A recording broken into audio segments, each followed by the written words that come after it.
Hi, folks. My name's Chris Reddington, and I'm very excited to be with you today to talk all about developer experience.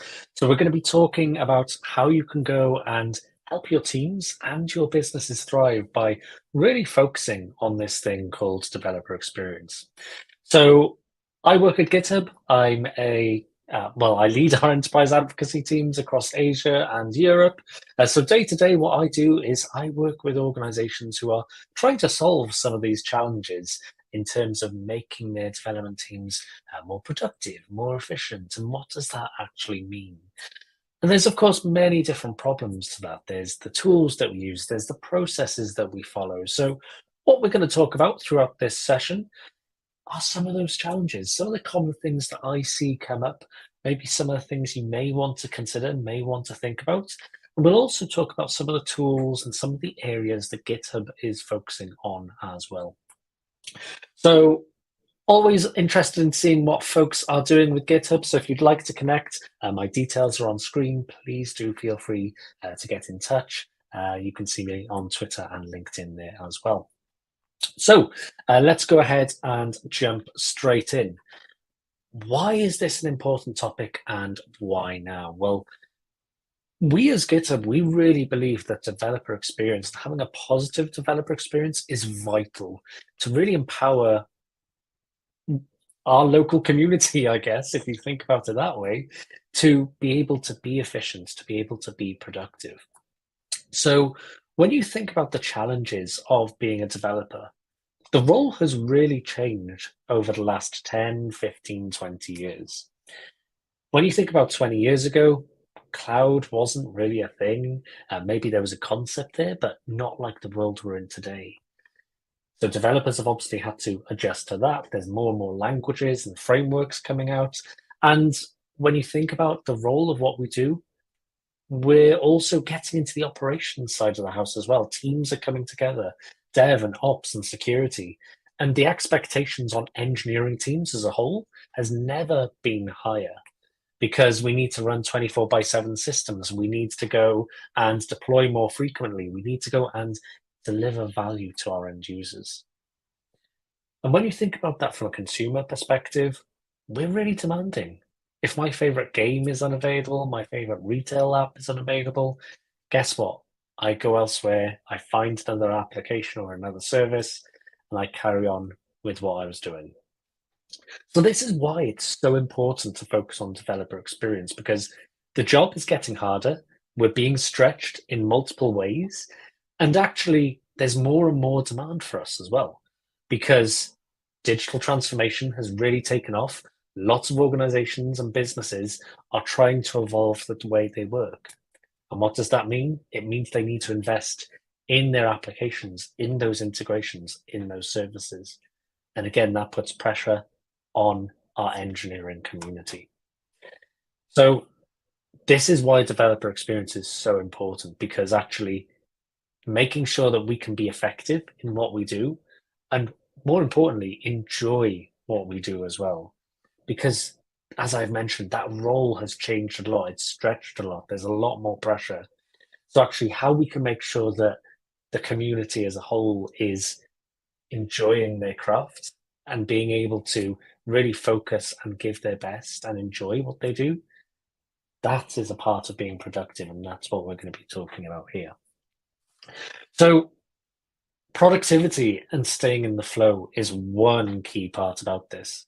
Because I don't know about you, but there's so many distractions in the world these days, whether it's from our favorite devices and getting notifications, for example, whether it's Slack or Teams, whether it is email and getting those notifications that we've got some issue in our environment. The more that I can do to be able to stay in the flow and be productive and be in that flow state as I'm writing my PowerShell for my deployments, my Terraform perhaps, or whether it's my SQL queries, for example, my machine learning workbooks, or whether I'm an application developer and I'm writing my Java, my Go, my .NET, being able to stay in the flow and focus on that rather than having to go to different sites, different tools, different areas is especially important.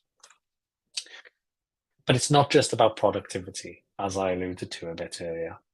Happiness is a key part of what we're talking about. because we need to be able to enjoy what we do as well. And you'll see that actually this is a really big part about how we think about productivity. In fact, the way that we really look at this isn't just lines of code, isn't just, how efficient are you in terms of writing code and the quality of the code that you're writing. It's much, much more than that. We use something called the SPACE framework to try and measure and understand what productivity really actually means. So it goes through things like satisfaction and well-being. It looks at things like performance, activity, communication and collaboration, and efficiency and flow. Now, I don't know about you, but actually communication and collaboration is a really interesting one because yes, communication potentially you can solve with tools. There's email, there's Slack, there's Teams, there's all of these other different tools. But fundamentally what that challenge relies upon is culture and how that culture of collaboration internally is built and is fostered. So actually, we're not just going to be talking about tools here today. Tools are just one part of the solution. Now, of course, I am going to be talking about GitHub. We are going to be talking about some cool things that we've been working on. But of course, GitHub is a platform that helps with that end-to-end development lifecycle. But there's a key part which is really important before you start thinking about the tools, and that is culture. That is how you work internally. That is how you go and bring your teams together and collaborate across your organization. So if I bring this diagram up on screen here, I'm sure there are maybe some of you watching this right now, maybe laughing at the moment as you see this diagram, because this is a very accurate reflection of many engineering teams that I've either been a part of or I've worked with. We work in silos. It's very, very common that we work in silos. And this idea of Conway's law that we ship software based on our organizational structure. So if I'm a retail service, if I'm a retail solution that I build, maybe I have a checkout, a catalog service, a user account service, etc., etc., etc. Guess what? Each of those teams is going to be its own silo. They're going to be solving their own challenges, their own problems. And the challenge with working in silo is that we start preventing collaboration between these different teams because we've got that organizational union, we've got that organizational boundary. Silos prevent collaboration, not just across teams inside of our company, but potentially with wider communities, maybe with friends in the industry, maybe with open source teams that maybe our software depends on, for example. So actually this idea of having silos within our organization is potentially a bad thing. And the problem is that they're pretty much by default when you think about how we work within an organization. We have our team, we get that coherent team, but then trying to broaden those communications and that collaboration outside of that can sometimes be challenging and can sometimes be a little bit tricky, at least when we think about building proprietary software and think about internal software development. Now, something that I've seen as a bit of an evolution of that with a lot of organizations is we still have these separate application teams, as you can see on the screen here, four different circles to represent these different teams. And we might have something like this, a center of excellence that comes up as well. And the idea of the center of excellence is to help enable those application teams, to help empower them, to help them be able to achieve more and do more, which sounds like a great idea. But the challenge I often see come up with this model is you start having something like this. Each individual application team starts having their own challenges, their own requirements, their own demands. And what eventually happens is that center of excellence team becomes this bottleneck. It becomes this point where all of the application teams might need an update to a shared library, a shared framework, some dependencies, a template of how things are done internally. So what happens? That team becomes a bottleneck. And what happens if multiple application teams have competing requirements and competing challenges? Who shouts loudest? Who wins? Well, it really depends then on organizational politics and whichever project at the organization level is perceived to be more important. So there are again challenges with this approach. So why am I kind of setting this up? Why am I leading into this? Well, when you think about the idea of open source communities, they've solved this problem. Think about it. Think about things like Kubernetes, React, Vue, many other different communities that are out there. They're global in nature, they're distributed, they are remote, they work asynchronously. Many different ideas there that actually we could take and use for our internal organizations because they work openly. They don't often work behind closed walls and in some kind of silo away from the rest of the community. It's done out in the open, and anyone is able to join, and everyone is encouraged to take part. So why does it need to be any different? Well, it doesn't. And this is the idea of something called inner source. And the idea of inner source is quite literally, let's go and use all of those practices, all of those methods, all of those strategies that we know about in the open source community, but use them for proprietary software development, use them for the practices inside of our companies and inside of our organizations. And in fact, this is exactly the definition from the Inner Source Commons, the use of open source methods and strategies inside your proprietary company to produce software. And the Inner Source Commons is a neutral body of practitioners who are trying to encourage this kind of practice. So I'll reference them a few times during this talk here, but definitely recommend going and checking them out. So when we think about this idea of inner source, really what it fundamentally builds on is visibility, defaulting to open. Now, I'm not saying you suddenly have to go and open all of your repositories to public so anyone in the world can go and see them. That's not what I mean at all. But when you think about developments in your organization, think about a team that maybe you work with, another software engineering team. Are you able to see their backlog? Are you able to see the code they write? Are you able to make a contribution into that code base? Because if you think about it, that is exactly what we can do with any open source project. And we can bring those same principles to what we do internally as well. So this is the idea of thinking about visibility, because with a lot of, let's say, enterprise organizations or software houses that are building software for proprietary use, it's typically locked down, closed. You get access to that project if you're part of the project team. You get access to this microservice if you're part of this microservice development team, etc., etc. So if we can change that around, if we can default to open, if we can default to visible, and suddenly start allowing people to see those projects within the company, then we start changing the problem. We start changing the conversation. Because then what we can do is we can start using the concepts that we already know, that we're already using. We can start creating forks or branches of those projects across the company. I can have my own version of that branch, not to go and maintain on a long-term basis, but long enough for me to go and contribute a change. So then what I can do is I can submit a pull request. I can bring my changes from my branch, from my fork, and bring them back into that production code base.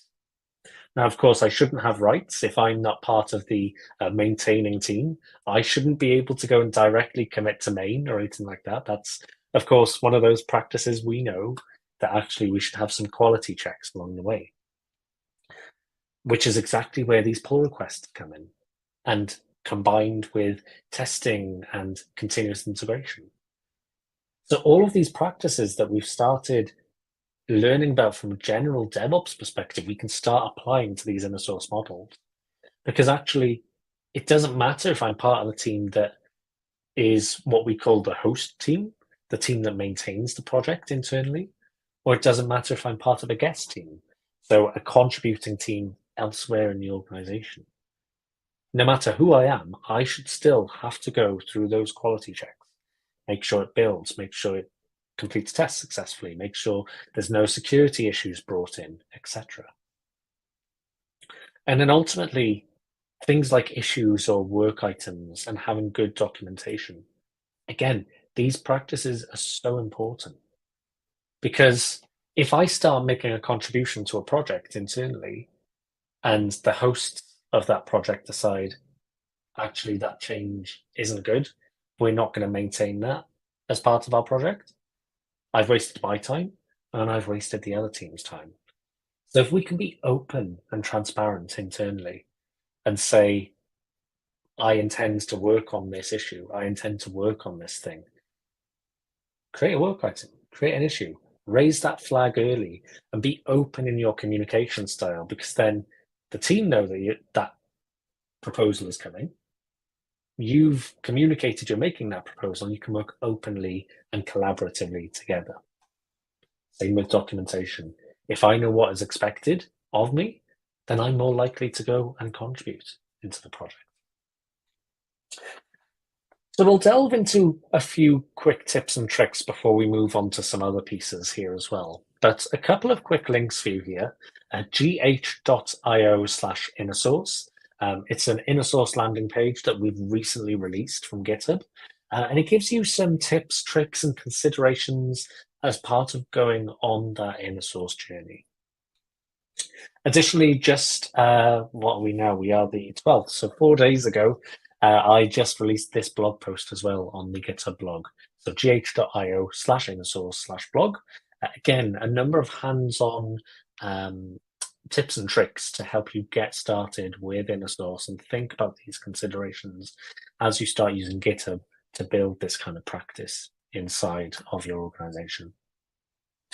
And if you've been thinking, okay, this sounds a little bit like a community of practice, what you're explaining, Chris, that's probably a good analogy. And I see a lot of links between this kind of innersource idea and the idea of a community of practice where people across the organization come together to collaborate. And that is ultimately what we're talking about, isn't it? That idea of removing these silos, changing that default visibility, and allowing people to foster that collaborative culture. So let's think of some quick tips.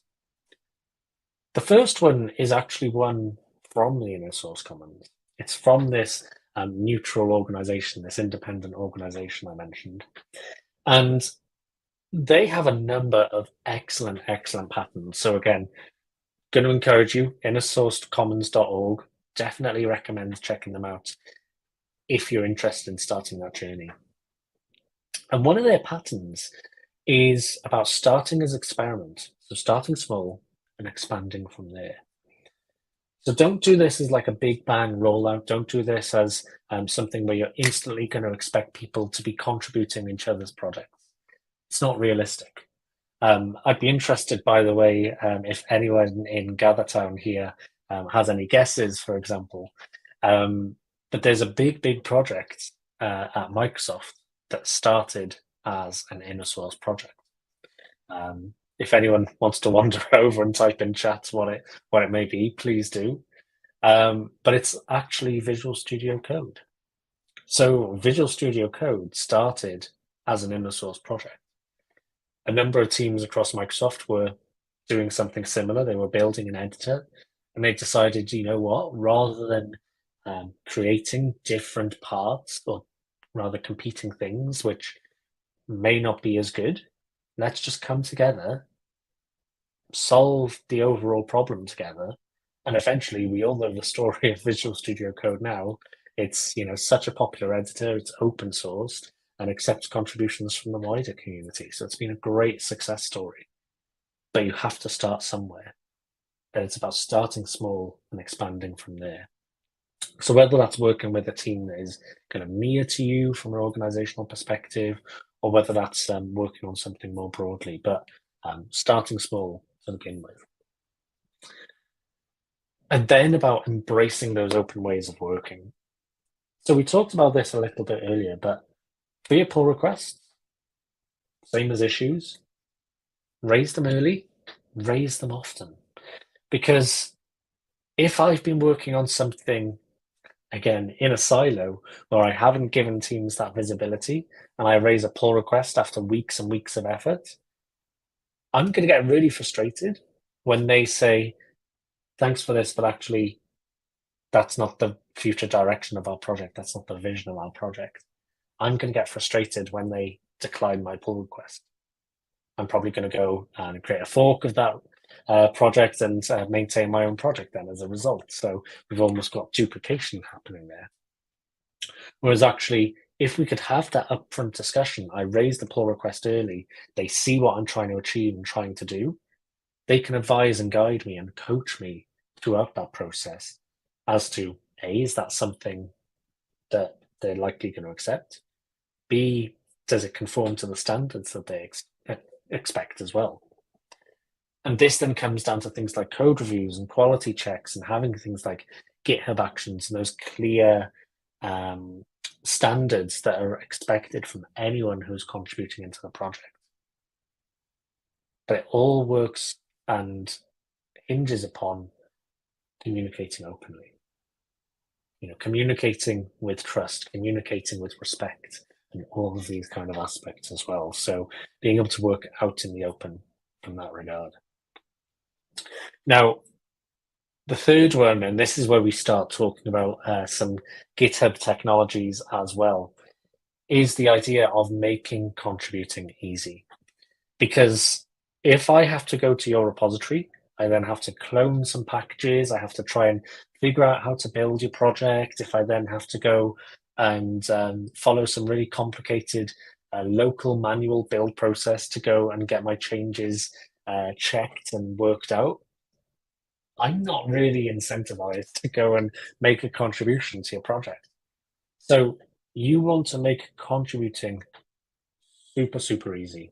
You want to make it so easy that if it was like a barrier, I would trip on that barrier. You want it to be so low that there is no barrier whatsoever. And when you think about the things that you can do as a team to help making contributing easier to people who aren't familiar with your project, there's a few very obvious and clear things we can do. Docs. Docs, docs, docs. I know documentation is not necessarily the favorite pastime of many engineers, but it's very important. And I don't necessarily mean from an end user perspective here. What I mean is, what is the project? What is the context within the organization? What is the business objective behind it? Is it underpinning all of your production systems? Is it just some kind of batch system that runs once a month, but it's vital to what you do? Who maintains it? Who are the points of contact that I should be aware of for that project? What are the standards? How do I contribute? These are all super important aspects. And the thing is, again, the open source community has solved this. We have README files. We have contributing Markdown files as well, and codes of conduct and similar kind of concepts. So all of these ideas we can bring across to our internal way of developing. And guess what? When I look at a repository, the first thing I look at is the README. Now, from personal experience, the READMEs that I see for internal projects across various teams I've worked with are probably not the same standard as what I see in the open source community. So it's, again, thinking with that kind of mindset that we want to encourage people to contribute into our projects and into what we do. Secondly, quality checks. Have the unit tests passed? Does it build? Is it accessible? Have we done smoke tests? Are there no new security issues introduced? This kind of automation, CI, CD, is something that we've come to expect from DevOps ways of working, and it's absolutely something which integrates into this inner source way of working. Because ultimately, we just expect that quality is a check. Quality is automated as part of the process. It shouldn't be something additional that I have to go and prove, something additional that I have to go and seek. And if we're having a debate on a pull request about something and whether it meets the quality bar, then that's probably a good sign that maybe there's something that should be brought into that process. Because again, we want to make it so easy for anyone in the organization to be able to contribute into what it is that we're making. Because ultimately, the goal of InnerSource is to get rid of these silos. So we're solving the overall company's challenges, the overall organizational challenges, and we're getting rid of that friction that exists in between teams. So when you think about it, developer experience, some of it is tooling, which we're going to be coming on to very, very shortly here. But some of it as well is cultural and is how our organizations are established and set up and structured. And quite often we can come into politics and challenges and friction between different teams. Who owns that? How do we get that change through? Being blocked because of dependencies on other teams. Rather than raising tickets, wouldn't it be just better if we could embrace that open source way of working and be able to contribute directly into that other team's work as well and help the overall organization be more effective? And that's the idea of InnerSource. So building upon that, let's talk a little bit about the tooling and how some of the tooling that GitHub has can help with making contributions easier. So again, I always like doing, when I'm in person, a little bit of show of hands here, and please let me know in chat or come over afterwards and gather town. Have you ever, in your IT career, said the words, "It works on my machine"? Because it's true, it's a real problem. We each have different machines, we have different configurations. Maybe we have that corporate build on our machine, and I might have certain versions of packages. I might have my favorite preferred editor. I might have some versions of packages on my machine different to yours. And there's these changes of dependencies and these changes of variables, if you like, that impact whether it works on my machine compared to yours. And it creates this friction. It creates this challenge in terms of getting set up and going in your project and in your development. If you think about a new engineer onboarding into an organization or even transferring teams in an organization, well, actually, a lot of my time is focused on trying to get the environment set up rather than understanding the code base and doing something more productive.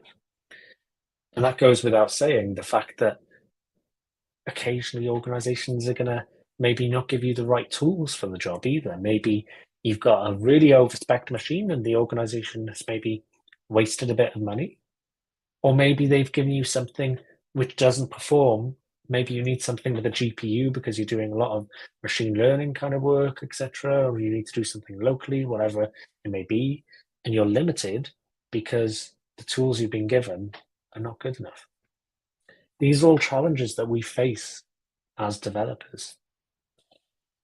So this is the idea behind GitHub Codespaces. And the idea of GitHub Codespaces is you can declare what that environment looks like. You can declaratively state, I need these things in my environment. I need this amount of RAM. I need this amount of CPU. And when I create that environment, make it look like this. Have these tools installed, these dependencies installed, and have it all ready for me to go and to be productive quickly and easily. It's all based on GitHub, so it's cloud-based. And actually, we've been using this internally at GitHub for quite some time now. We've got more than 600 GitHub engineers using Codespaces. And when I tell you the story about GitHub, actually, it used to take us upwards of 45 minutes to get GitHub running on a local machine. And that was if you were lucky. So in some cases, it could take up to 4 hours, maybe even longer. We had channels and people on call to help unblock other engineers so that they could carry on being productive and work in their local environment. And there's so much friction in that process. And as a developer experience, that's not great. That's not what you want to be doing, fighting with tools. You want to be being able to be productive, enjoying your craft, and being able to work. So what we've been able to do with Codespaces is take it down to that 45-minute mark, and then even further down to less than 10 seconds. is how long it now takes for an engineer to get going with GitHub and actually making changes there. Which is quite remarkable when you think that GitHub, our kind of mono repository that we have, is 82 gigabytes in size, and I think higher these days as well. So, you can see how actually that experience is actually a really interesting experience there. So we'll have a look at Codespaces in a moment. But the other tool that I want to talk a little bit as well, and I'm sure no one is surprised at what I'm about to mention here, is GitHub Copilot. So when you think about that idea of inner source, if we've got multiple teams across the organization working on Java, .NET, Go, etc., I'm not going to be familiar with their code base. I'm not going to be necessarily 100% familiar with what it is that they're doing.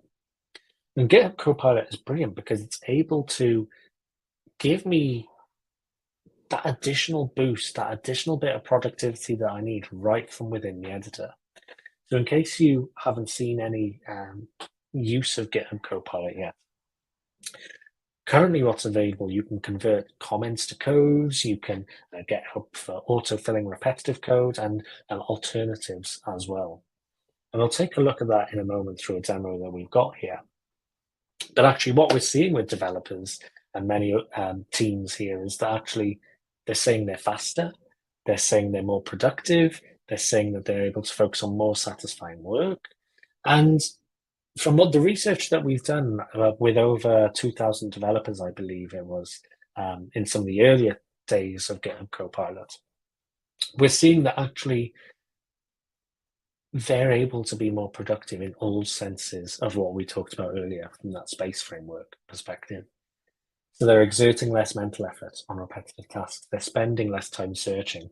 They're staying more in the flow. They're not having to go to their favorite regex site to go and generate some regex. They're not having to go to look up things elsewhere. Instead, they can stay within the editor and have generative AI go and help them be more productive. So let's take a look at a quick demo here. So I've got a repository here. So all it is a bookstore application written in Java. I'm just going to restart my code space over here while we're taking a look at this. You can see here that it's got a great README. I've got a picture here, so I know what the application looks like. I believe if we scroll down a bit further as well, I think there's a flow diagram. Gives me instructions on how to kind of set up that environment, running it locally, etc., etc. So if I'm looking at this project for the first time, I'm kind of encouraged. It looks like it's well documented. It looks like I've got some fairly reasonable steps to go and get started with that project. So what I'm going to do, if I didn't already have one created, I would just go ahead and create a code space here. And I mentioned a bit earlier that you can declaratively say what you want to have inside your development environment. So you'll notice in my folder here, in my repository, I've got this dev container folder. And I've got two files in here, a dev container JSON and a Docker Compose YAML file. The dev container JSON is a little bit like a cookie cutter. Think of it like a Terraform file or a bicep file or an ARM template. It allows you to define, where is the underlying image. So is it a Docker image? Is there a Docker Compose file, etc.? What ports do we need open? What extensions would you like to have installed? And some other properties of that environment that I would prefer as well. And then I have my Docker Compose file. And if anyone's used Docker Compose, you'll be familiar. It's just in terms of what underlying images and tools, etc., are needed to actually go and run that environment. And you can see in the time that it took me to explain what Codespaces is, I have my environment. It looks and feels a lot like Visual Studio Code. I'm not limited to using this web editor, by the way. I'm able to use Visual Studio Code. I'm able to use a number of different editors here, and you can go and specify a number of different options over here as well. But for the purposes of this and just looking at the clock here and the interest of time, let's move on with our demos here and focus a little bit on GitHub Copilot. So you can see that I've got my environment here ready to go. So again, Codespaces is not just a web editor, it's compute backed, so I can go and list my directory, print my working directory here, etc. And I could go and do builds, I can run tests, etc., etc. Let's go and run a test first. So we're going to go and run a Maven test. And let's just see, there we go. So it's just doing some, I think, compilation of my dependencies there, downloading some pieces. And it looks like my tests have run successfully, which is great. We're starting off fresh machine, fresh build, etc., and everything looks good. So now, as a bookstore, I want to go ahead and implement a new method. I want to go and implement, I don't know, let's say searching for books by an author is probably a reasonable thing to go and do in a bookstore. So if we just bring this down here, the first thing I'm going to do is I'm just going to go ahead and start defining what I want that interface to go and look like. And then you can see that after I add that space there, GitHub Copilot is suggesting that all of these other methods are throwing a book service exception. So you probably want to do the same thing for this one here as well. So I agree, that looks pretty good to me. Now, of course, when I start looking at the implementation of that interface, or that class, I guess, I haven't implemented everything there yet. So I need to go and implement this new get books by author method. So I'm just going to go, oops, not do that. Always get confused when I switch between my local keyboards and my keyboard on my desk. You can see here, I've got this override implements method. So I'm just going to go and use that. It's just a local Visual Studio Code little trick there, nothing Copilot related. But what I'm going to do now is I'm going to start using comment-driven development is what we like to call it. But think of it, if you've used ChatGPT or similar tools, think about it like prompt engineering. So these are the prompts that I'm giving Copilot to generate some results back for me. So the first thing that I want to do is, of course, I've not given it a lot of context right now in this method. So you can see the comment that has come back is to implement this method, but that's not what I want to do right now. So I'm going to ignore Copilot for the moment. And instead, I'm going to say initialize an array of books. Break a new line, and Copilot has suggested that. Great. And you can see as I start breaking these new lines, some other comments start appearing, which is kind of interesting. So I'm in my flow. All I'm doing is I'm naturally breaking some new lines, hitting tab, and accepting what Copilot is suggesting. Now, I have full control of whether I want to accept or not, because it's called Copilot for a reason. I'm the developer, I'm the engineer. I'm the one who's responsible for checking this code, putting it through builds, tests, security checks, etc. But it's a tool to help me be more productive and keep in the flow. Now, actually, it's given me quite a big block of code here. So my try statement that I've just started writing, we're creating a connection, we're running some kind of query on author, iterating over. That looks pretty good, actually. I'm going to go and accept that. And I'm just going to return books at the end. And I've implemented that method. So now I just want to go and implement in my service. So we're going to go and say, right, in fact, let me do it this way. List book, search books by author. You could see that Copilot was getting excited there and writing it as a comment for us. But there we go, search books by author. We're just calling that method we called a moment ago. And now end to end, I've implemented what I needed to implement there, the interface, the actual implementation, a service, etc., etc. So you can see in this book utils class, we've got some information which is generated. So this is where the data is being used for those Maven tests that I ran a bit earlier. So given that we ran the test to begin with, we of course, as good developers, should write more tests. It's personally not my favorite thing to do, but I know it's important and I know I should do them. So I'm going to go ahead to my test folder, to my service. I'm going to write a couple more lines here. There's a few things I can do. I can either carry on with this kind of tab based approach where we're accepting what Copilot is telling us, or I can come and press Control and Enter, and I can request Copilot to give me more than just that one suggestion that we have at that point in time. It can generate up to 10 suggestions. And you can see, for example, we've got this first suggestion here, which is kind of interesting. The second one, which maybe looks a little bit verbose. So maybe I'd need to be a bit more rigorous in checking all of those lines of code there. But you know what? This first suggestion actually looks kind of interesting. And the reason this one looks interesting is it's generated two tests for me.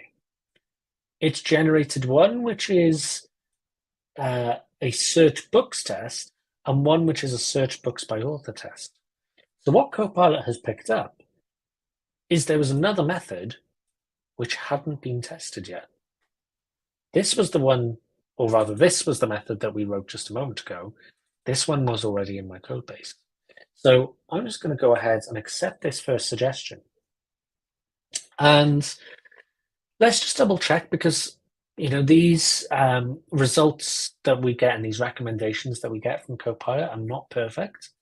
So we just need to double check and verify what's going on here. So we're searching for a book called Scrum.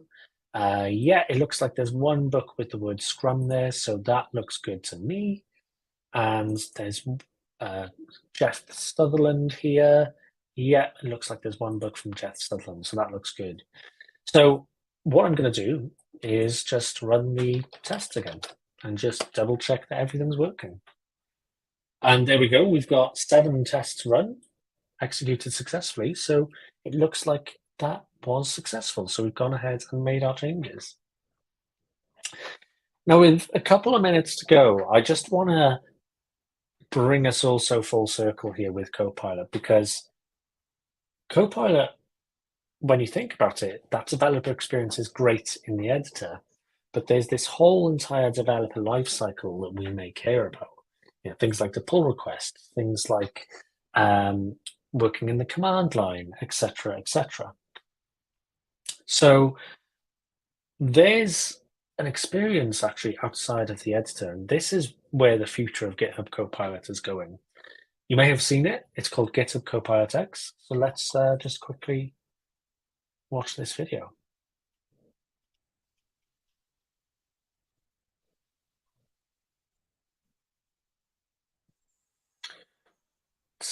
So what we'll look at in the next video here is really the future. This is not a product available yet. This is not commercially available, but this is kind of the intent and the vision of where GitHub is going with tools like GitHub Copilot. It's not one product, it's kind of an idea and a vision. So let's go and see what's coming.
So there we go. So really the idea there is that Copilot, we're looking at beyond the editor. We're looking beyond this kind of autocomplete style that you've seen earlier in the demo. The autocomplete bit is generally available today. We've got Copilot for individuals and Copilot for business.